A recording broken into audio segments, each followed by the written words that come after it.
अस्सलाम वालेकुम। इसी कॉन्सोनेंट्स का लेक्चर है आज हमारा। इससे पीछे हमने वावल्स पढ़ लिए हैं। आज हम कॉन्सोनेंट्स का स्टार्ट करेंगे कि कॉन्सोनेंट्स क्या होते हैं। अब जो कॉन्सोनेंट्स हैं यहाँ पे इसकी जो टाइप्स दी हुई हैं तीन है। ये हमारे पास बेसिक कॉन्सोनेंट्स हैं। इनमें सबसे पहला जो कॉन्सोनेंट है हमारे पास वो है गीयुक, और जो दूसरा कॉन्सोनेंट है हमारे पास वो है नियन। ऐसे ही तीसरे को दिगत, चौथे को रियल, पाँचवें को मीयम पढ़ते हैं, जबकि छठे को फीयब पढ़ते हैं, सातवां ईयन, आठवां जो है ना ये शीयत, और जो नौवां है उसको जियत पढ़ते हैं। अब ये सारे के सारे आपके सामने लिखे हुए हैं, इनके नाम भी लिखे हुए हैं। जो मेन चीज़ है वो है कि का यूज़ करना है वो कैसे करना है। बेसिकली ना इसकी तीन आवाज़ें हैं हर कॉन्सोनेंट की। तो तीन आवाज़ें इस तरह है कि अगर ये कॉन्सोनेंट स्टार्ट में आता है किसी लफ्ज़ के तो फिर कौन सी आवाज़ देगा, या सेंटर में आएगा तो फिर कौन सी आवाज़ देगा, अगर ये एंड पे आता है तो फिर कौन सी आवाज़ देगा। जैसे हम बात करते हैं गीयक की, तो ये जो गीयक है ना ये तीन साउंड लिखी हुई हैं। ये तीनों साउंड्स गीयक जो है अगर ये स्टार्ट में आता है तो ये आवाज़ देगा खे की। ये लिखा हुआ खे यानी कि केच की, इस आवाज़ देगा ये पहली। और उसके बाद अगर ये सेंटर में आता है तो ये आवाज़ देगा गाफ की या जी की। और अगर ये लास्ट पे आता है तो ये आवाज़ देगा काफ की। अब आगे नियन है। नियन जो है ना अगर ये स्टार्ट में आता है या सेंटर में आता है या फिर ये एंड पे आता है, ये नून की ही आवाज़ देगा, एन की आवाज़ देगा। इसके अलावा इसकी दूसरी तीसरी आवाज़ नहीं है। अगर हम बात करते हैं दीगत की, अब ये जो दीगत है इसकी भी तीन साउंड्स हैं।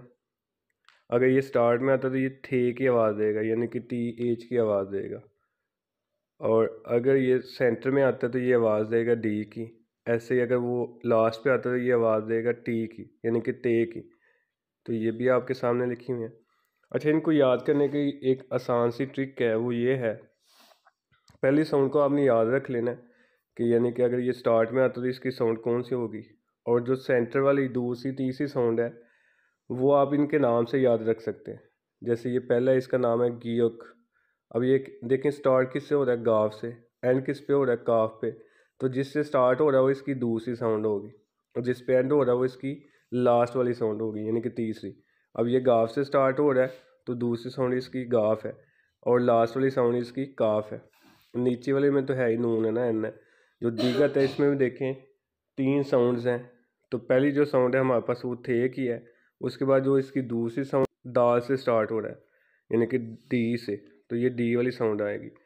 ऐसे जो लास्ट वाली इसकी साउंड है वो ते, तो ते की साउंड आएगी यानी कि लास्ट पे ते आ रहा है तो ते की साउंड आएगी।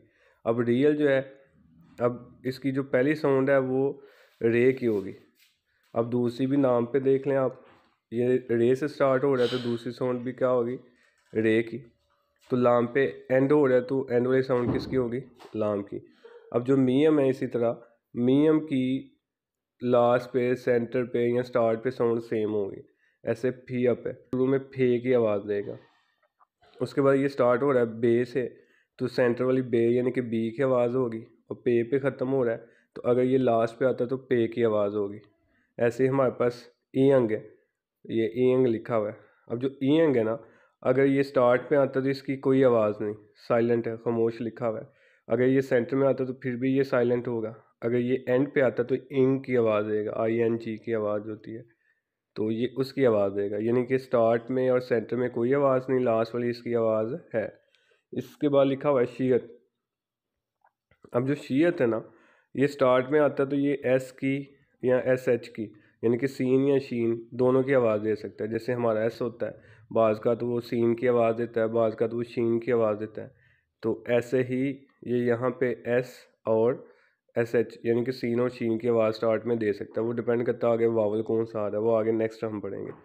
और देखें लास्ट सेंटर में इसकी आवाज़ क्या होगी, शीन से स्टार्ट हो रहा है तो ये शीन या सीन ये भी हो सकती है। उसके बाद लास्ट वाली इसकी आवाज़ क्या होगी, ते पे एंड हो रहा है तो ये ते की आवाज़ देगा। ऐसे ही लास्ट वाला है जियत। अब ये शुरू में छः की आवाज़ देगा। अब ये जीम से स्टार्ट हो रहा है तो सेंटर वाली जीम की आवाज़ होगी, ते की आवाज़ होगी। अगर इसका एंड ते पे है तो ते वाली आवाज़ होगी।